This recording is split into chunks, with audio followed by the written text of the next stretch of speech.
And I'm here with Matt. How are you doing Good. today? How are you? Doing pretty good. So for those who do not know, tell my Vibe viewers a little bit about yourself. My name is Matt. I go by Matty Willz. I work for 1079. During the week, I produce the Ricky Smiley show in the morning, so I get to work about 5:30. They're usually to 11 or noon. And then on air, I have on-air shifts on Saturday. They fluctuate from 9 to 12 to 12 to 4 for now. I only been doing that for like a month and a half though. Okay, well that's good. That's good. So what made you decide to go to the Ohio Center for Broadcasting? Yeah, I was a student here. You know, I spent a lot of my 20s not really doing anything productive. So I decided that I wanted to do something. And the only thing that I really knew that I loved was hip hop and sports, and I wanted to talk about that. So everybody loves music. Of course. So I saw a commercial, probably like everybody else saw the commercial, signed up, and it was just a great like introductory experience coming to the school, seeing the campus, and really like I signed up immediately, started classes like 2 months later, and loved every minute of it. So how did you transition from the Ohio Center for Broadcasting to Z1079? So I graduated October last year, and then it took about 4 or 5 months for me to get to the station. I took a couple jobs outside of here or after here that really wasn't in the field. They was like technically broadcasting jobs, but they wasn't in radio. Okay. So I quit those immediately when 107 like told me to come for an interview. Not for the interview when they hired me. Yeah. But it was about 6 months. I took an interview. It was lightweight, a long process though. So my like initial advice for anybody that wants to get in that business, you just have to have patience, because I interviewed in May. They told me I was hired like 2 weeks later, and then I still didn't start until July. So it was like a long thing. But I took it all in stride because I knew I wanted it, and I just wasn't gonna let nothing stop me from having it. So definitely, that's a good attitude to have. Absolutely. Definitely good attitude to have. So what were some of the relationships, or what are some of the relationships that you have made while working there?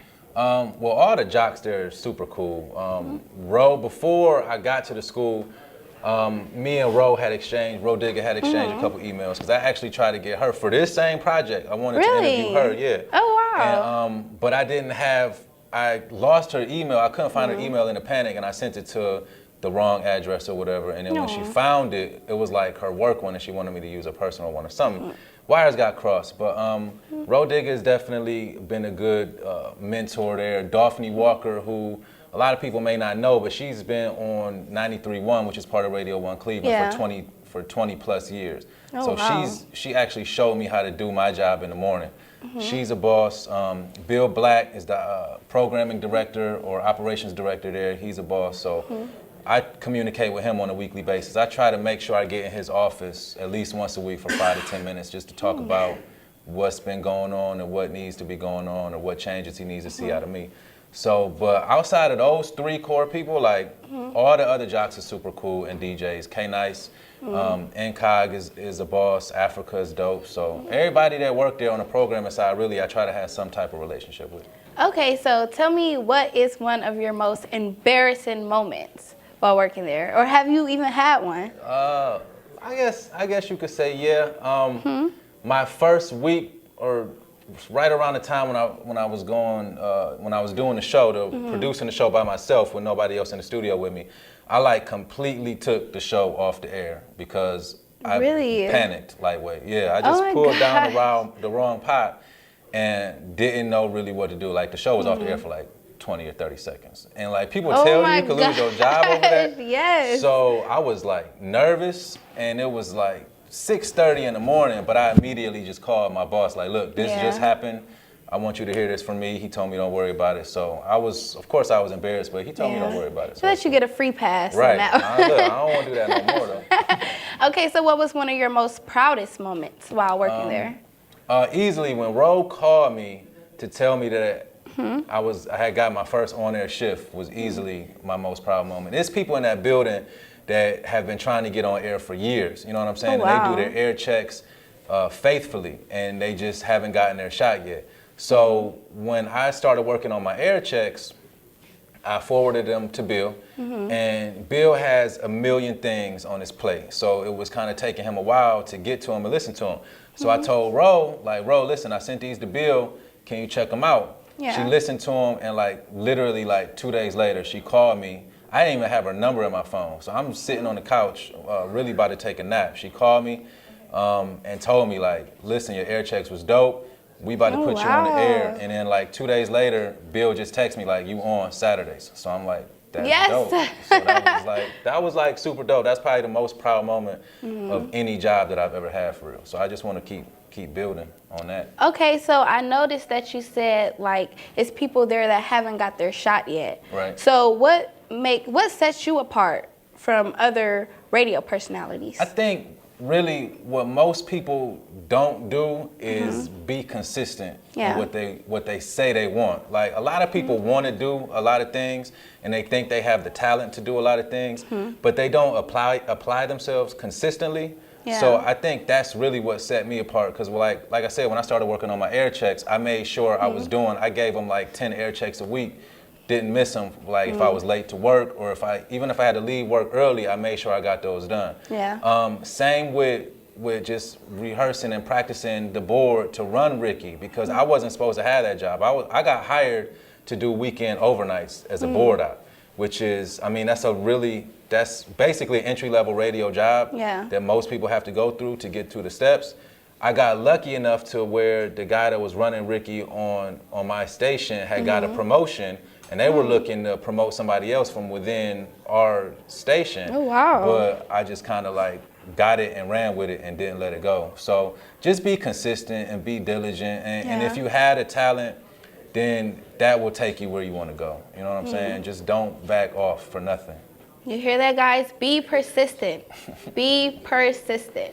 Okay, so what is the most challenging part of this profession, and what challenges have you had to overcome? Well, first of all, I am not a morning person at all. Like, Me either. Like, at all. Like, I still go to sleep at 1 in the morning, and my alarm is set Monday through Friday for 4. Wow. So I'm always tired. So that's really just like on a personal level, waking up that early has been a challenge. But just, it's such a, people tell you that it's like a dog eat dog, like everybody's out for themselves, and that's so true. Like mentor, you have to find a mentor that will kind of, you know what I'm saying, take you up under their wing. But you also know everybody that's on your level, like they saying out loud they want you to succeed, but they really in the back of their mind, like, you know, I can't wait for him to mess up so I can, you know what I'm saying? And like, I think like that too, for real. Like, as soon as somebody call off or something, I'll be like, man, I hope they get, you know what I'm saying? I hope that's the last call off. But you gotta look out for yourself first. So it's really a competitive business, and you gotta be on your P's and Q's every single day.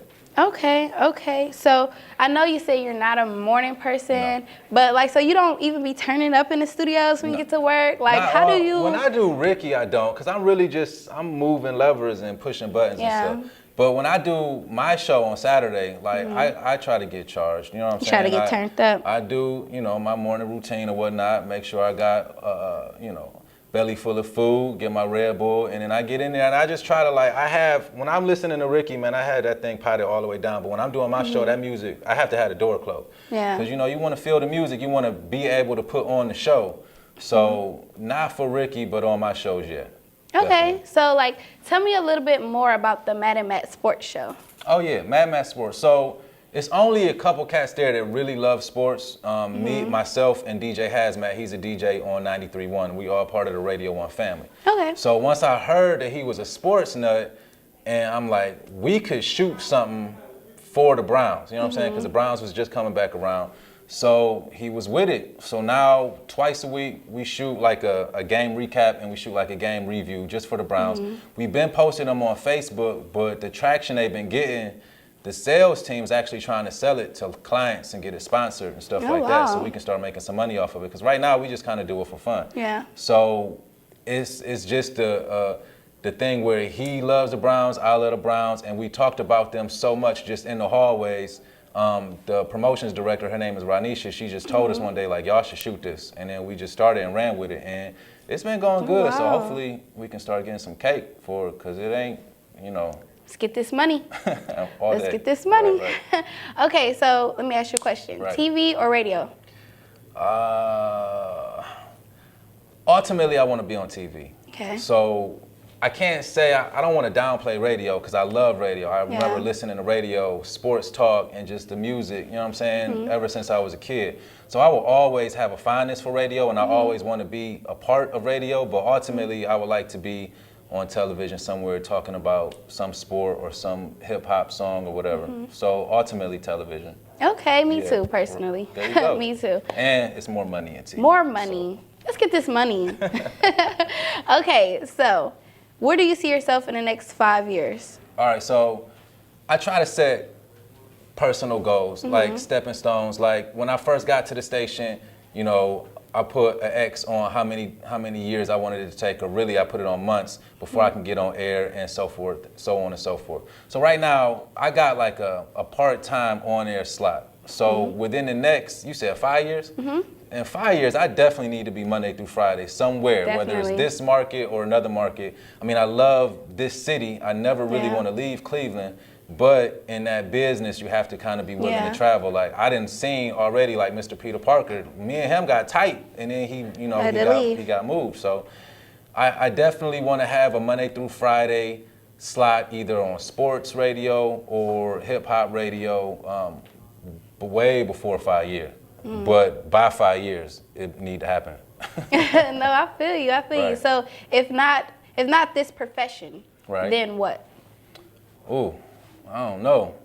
I don't want to go back to what I was doing in my 20s because that wasn't very productive. But I probably, that's hard. That's a hard question. Probably, you know, I got a family full of teachers, so probably somewhere in the teaching field.